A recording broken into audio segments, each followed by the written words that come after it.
I'm not very good with words or names or anything like that. There's a rhyme that goes with it. Melvillous, best believe when I tell you this. Makes it a lot easier. I'm gonna remember that for the rest of my life. Please do. What does it mean? My name? Yes. It's just a name like that kind of caught on really. It was something that I got when I was a little bit younger. And when I first started kind of transitioning into like faith-based rap around the time that I got saved, because I've been rapping since I was like 10 years old.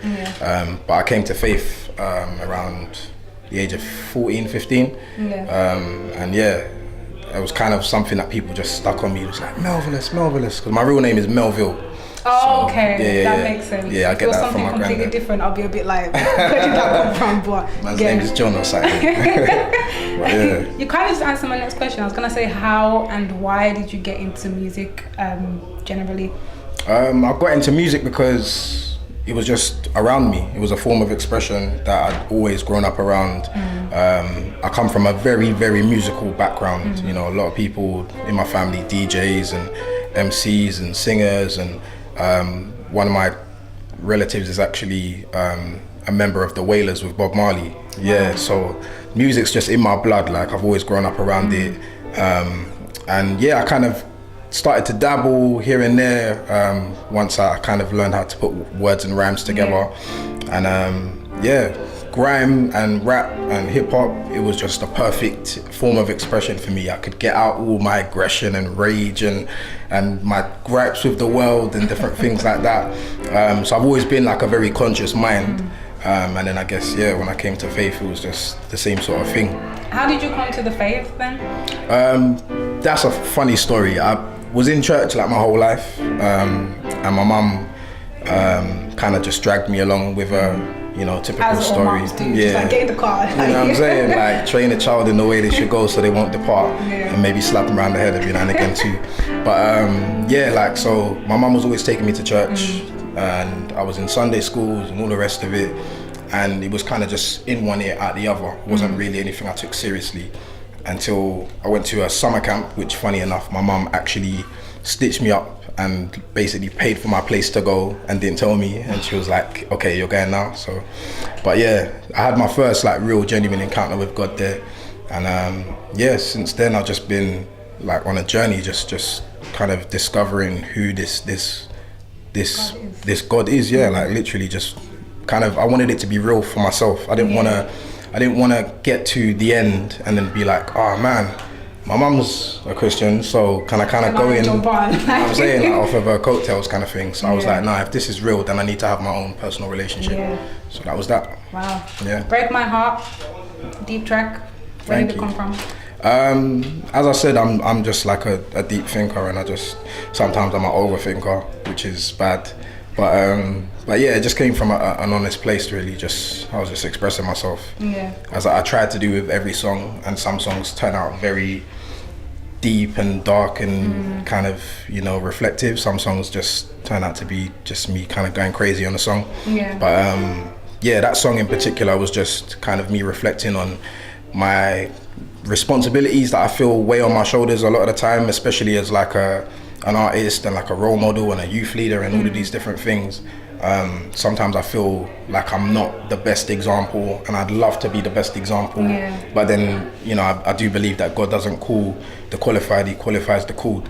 So he'll make you the best person that you can be if you just bring your brokenness and your scars to him. So. You said that there was a weight on your shoulders. How is there a weight in terms of staying relevant to today's culture?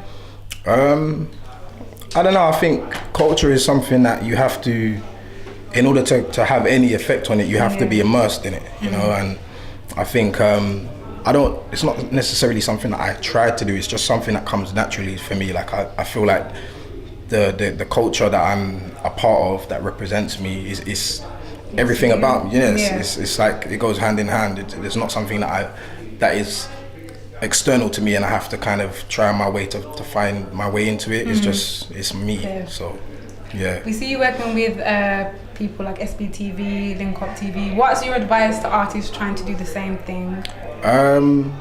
be yourself. It sounds like the biggest cliche of all Everyone time. always says that. Just be yourself. Yeah, literally. But honestly, there's no cheat codes. There's no like special like things that you can do or say. Like you just have to be yourself. Yeah. And I believe that the right people, you know, with God's provision, like the right people are gonna find their way around you. You know what I'm saying? And if you're consistent in what you do, and you work hard and you do everything that you're supposed to do, and you leave the rest up to God. That's why I made a song called Praying Pattern.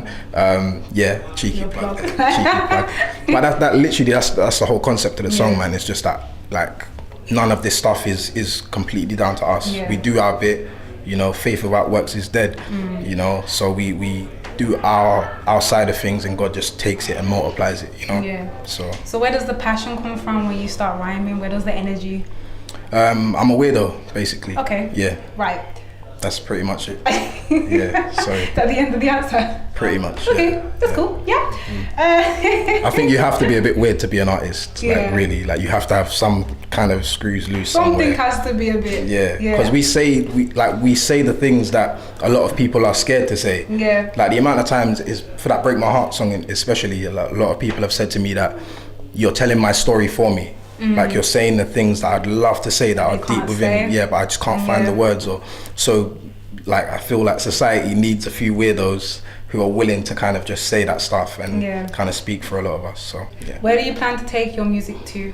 As far as God will allow me, literally, I'm just gonna keep going, and that's the thing. Like I don't feel a lot of pressure when it comes to my music, because I feel like God is the one that opens the doors for me. So I don't know where I'll be tomorrow or next week, or like I've got no plans. I just kind of, literally. I think when you work hard on a project and you spend a lot of time, you know, getting the quality right, then the rollout for it has to be, you know, reflected in that as well. So definitely. That's what we're working on at the moment. Yeah. Last question. What's your favorite meal? Favorite meal?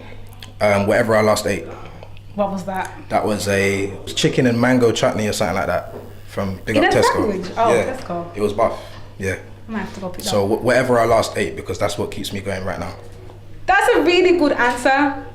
I really like the answer. Genuinely, I've never heard that before. Usually people say, I like rice and peas, but that's, But if rice and peas is your favorite thing and you haven't had it for time, it's not really benefiting you. Like, so it's, you know. It's true. So I went too deep there. You did, like, I didn't know what to do. Like, I was like, okay, Thank you for talking to us. Thank you for Enjoy having the rest me. of your night. Thank you.